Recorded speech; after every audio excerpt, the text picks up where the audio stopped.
When it comes to exponents in parentheses, you need to immediately think multiplication. Here we have 10 to the third enclosed within parentheses, and then an exponent of 2 on the outside.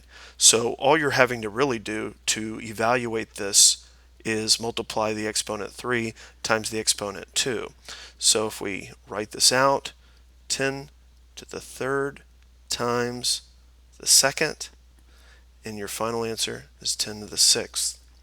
Same thing here. Here we have 10 to the negative 2 enclosed within parentheses with an exponent of 3 on the outside of the parentheses. So we have 10 negative 2 times 3. And our final answer, 10 to the negative 6.